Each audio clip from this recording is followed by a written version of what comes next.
Hi, I'm Austin Rhythm. And I'm Taylor Patton, and welcome to the Kitchen Table Podcast. We're going to motivate, educate, and relate to you guys, sharing our stories, helping you get 1% better in all areas of your life. Welcome to episode number 77.1, 1440 on baggage. This time we're going to be talking about baggage in life. It doesn't have to bring you down. We're talking about some of the baggage in our life and how we deal with that. Yeah, everyone has baggage. Depends how you carry it and how much you have of it.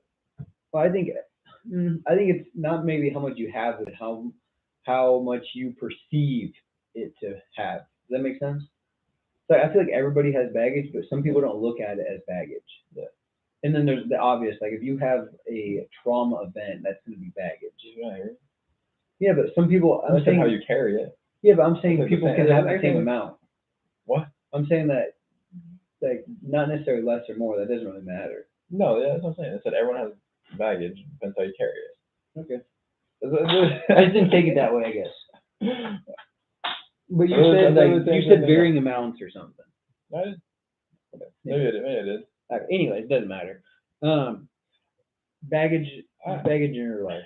Yeah, I just think like at the end of it, like if you have so-called baggage and you're letting it affect you and carry you, weigh you down, like it affects like every part of your life. Totally agree. Yeah, like it affects you like on a mental level, on a physical level, like on a relationship level. I think of baggage like on a spiritual level. Full on depression. Like think about like how do you motivate somebody in depression? My wife and I were talking about this the other day for one of her classes. What? Yeah. Like think about how hard that is. That's what baggage is. It's so hard to get out of. Yeah. I think my first thought is like if I'm a therapist, I think I may be the right one. And your thoughts, not mine. You say, dude, get over it. Don't be a victim. That's Taylor right there. Look at him. I actually wrote down the notes today. No victim mentality. To play the cards that you're dealt. That's so true. Like I want a tattoo that has the cards. Like I'll buy my John 14:13. Yeah. I want a spade and a club to like remember to play the cards you're dealt. Exactly. Anyway, my thought back on if I was a therapist and I was someone that had depression, to me it'd be like besides talking through issues and all that, like to me, like first step is either that you have to like find motivation within yourself.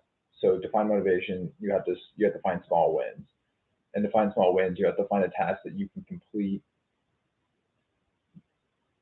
Sometimes just complete. That's what I'm saying. Like you have to complete. So like rather than just be doing one dish, yeah, and so like again, like this is such a very small task, but that's something you can complete. That's a small win that you have. And if from week to week, like that's something like you can't, like if they were to leave my session and that was like something I was to say, like, okay, so your goal is to do one dish by hand, or do like one load of laundry. Yeah, that's their goal. Their goal is not to overachieve, not to do two dishes or do two loads, just to do one load. Because then on the back end of the case, so if like you get super excited about doing one load and you start doing another one, now you're starting to stress yourself out because now you've overdone your goal. Yeah. And therefore, like it makes a weird twist in your mind. To me, it makes a weird twist in your mind to where it's no longer a win. It's not a loss. Yeah.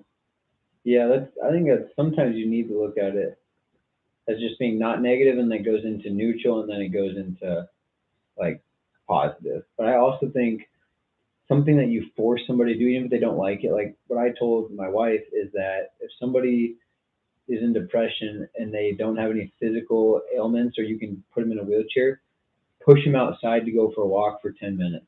Like walk with them. They get sunlight. They're out of the house.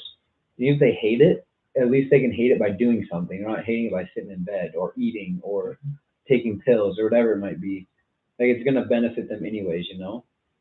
And then maybe that turns into something that, oh, this isn't so bad. And then it turns into, oh, this is something I look forward to every day. And then that's the spark right there. So they have something to look forward to. And I think the hardest thing is one to be in baggage in general. I think the hardest thing is to be resilient, because to do it over and over and over again and feel like you're not getting somewhere can be a challenge. But when you do hit that peak, it's like that graphic again when you're a tech person where you're digging. Have you ever seen where a person's digging, they stop digging, they walk away, and they're like 2 inches from hitting the light? Yeah. You know what I mean? So if we can keep digging and we don't know when the end of that tunnel is, we could be right there. So to be resilient, I think, is one way, or not being resilient, as I think easy way to keep baggage holding you down, and to be resilient, to overcome adversity, is a great way to overcome that baggage and not have that victim mentality, or how can you learn from it, right? How can we grow? Yeah. And then if you're not in the baggage, but a friend is, you can still learn from them. So you don't have to feel that same way, you know? But if it's your friend, you might feel the same way because you have empathy for them. Something I learned in sports psychology a lot is you got to have empathy for people, being able to help them and help them be resilient, because you need to feel like them to understand or have a similar situation. Mm-hmm. So I think it's something you can do. And this more pertains like to relationships, but when people have baggage, yeah, that's what I'm saying. If you have empathy, I'm agreeing with you. yeah, then it's better to help them unpack, and you're both learning together. And not only are you learning together, but that builds your relationship. Whether that's friend to friend, whether that's husband to wife, whether that is father to son, whether it's student to teacher, student and teacher, or it's therapist and client. Like, you're building a relationship no matter what. And I think when you're vulnerable like that and you can explain your baggage and somebody can have empathy with you, that's a great way to build a relationship. What are you personally, like, personal baggage that you have always carried? Is there anything like specific that comes to mind? Yeah, I mean, first thought it would be like Tristan and Justin and like their car accident. So I think that always is there. And but it's crazy because like whenever, so there's not very many days that I don't think about them. Usually, crazy. They're usually like the people I talk to when I'm in the car. That's like weird to say, but like if I'm having a conversation, usually like I'm talking through things with like Tristan or Justin, and like they just be like, I become like I don't say my guardian angels in a car, but I guess that's like the closest thing I call it. Yeah, it's a good reminder though. Yeah. And just hopefully, because obviously at one point that was more. I don't know if the word trauma is a great word for it, but probably hopefully now it's more peaceful to have that conversation. Yeah. Rather than, I don't know if emotional, whatever the word might be. Yeah. Or heartbreaking might be a better word. Yeah. And I wouldn't say heartbreaking, but it's just more like, oh, like Justin would like this, like Tristan would love this. Mm-hmm. Like I wish I was experiencing it with them. And that, but I think trauma is quite part of baggage.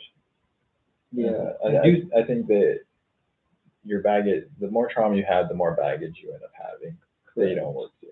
But I also think the hardest part of the trauma or the baggage is when you can't control it. Like you will never be in the car with them again. Yeah. That's what's hard about trauma or baggage. Yeah. Is that when you can't, like, I was thinking when you said like, oh yeah, I do that kind of stuff all the time, but I make it happen. I was like, I can't make that happen. Like physically, I cannot put somebody in the car that's not here. Yeah. That's where it's difficult to me with baggage, where it's something. That's why I think death is so hard for most people in trauma, because you can't physically make them come back. Yeah. But I've never had, I mean, obviously Tristan and Justin, but I wasn't in the car or supposed to be in the car or with them that weekend like you were. Yeah. So I don't have that kind of trauma, but I also never had any. But I mean, Tristan's probably the closest person to ever die to me. But I just wrote this down the other day as I was putting my legs up. I was looking at my journal and it just hit me. My baggage is I overthink and I take things personal sometimes. If somebody else gets signed, I take that personal. That's why I remember a long time ago when we were talking about like being happy for other people's success and stuff. Yeah. Like I'm a jealous person. That's why. It's baggage because I want to hit it. I want to hit the lottery and get it, but somebody else is living my dream. So I take that personal. Why them, not me? Mhm. What am I not good enough, or why didn't they see me? Yeah.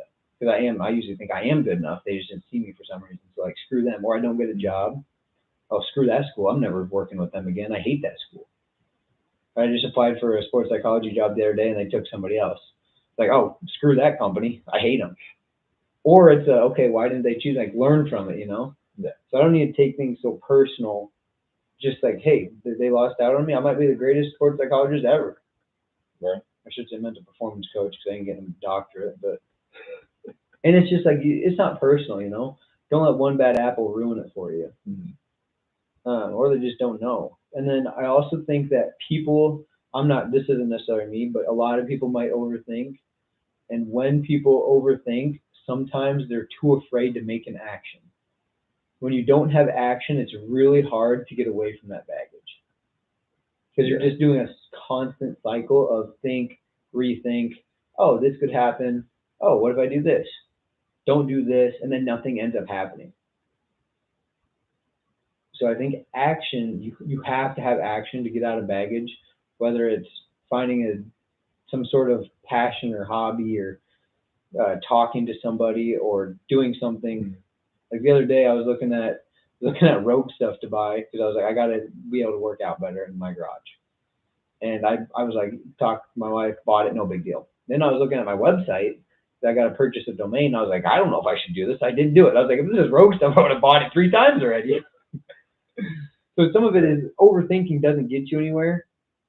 So, and in the book, the 30 most reasons why people fail in Napoleon Hill books is people overthink or don't have any action. It's just a constant cycle of getting nowhere. Make a decision, live with it. I don't know how many times I've said that on this podcast. Yeah. I think to get over the baggage, you have to make a decision you're going to get over it, and then you have to take action steps to do that. That's my spiel for the night. That's what I got for baggage. Because I don't have like a lifelong story, you know? Like my life's been pretty good, in all honesty. Yeah. The worst thing that ever happens in my life has already happened. We're living the dream. That's scary to think about. We got a lot of baggage coming our way. I hope not. God bless me. Life's only 10% what happens to you.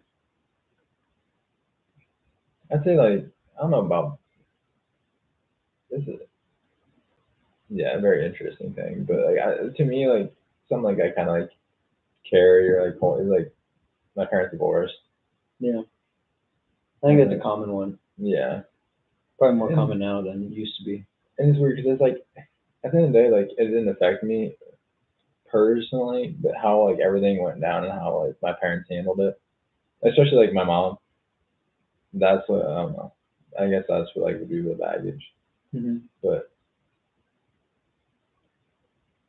I'm very much I'm not a victim. I know. We've talked a lot about it. We know. I also think, I always say this, everybody gets mad at me. You're always in a struggle, just getting out of a struggle, or about to be in a struggle. Yeah. So baggage is, if you really want me to be blunt, baggage is kind of irrelevant. It's bound to happen on this side of heaven. That's why we got God. Mm-hmm. Good things will happen with God. I wrote down in my journal the other day that this is like an elf. So the elf guy does. He's writing a book, a little short guy. Yeah. Anyways, I wrote down that God's plan is better than we ever dream of. Mm-hmm. So I think like the divorce might happen, I don't want to say for a reason, because I don't think God would want the divorce, but you know what I mean? Like in your life, there's some sort of rhyme or reason to it and made you stronger in some way that you're going to use later in life or already have used or help others learn from or something. Yeah. So I always think that's something to talk about with baggage. I mean, yeah, I've said since you're like, I don't know, I guess it's old enough to understand that. It's like, I'm a one and done marriage. Yeah.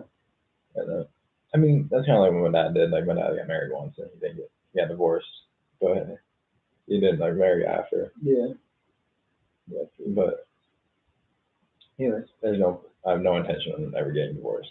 Me neither. I guess I got to get married first. But yeah, we'll retouch that subject once you get in that realm. Right.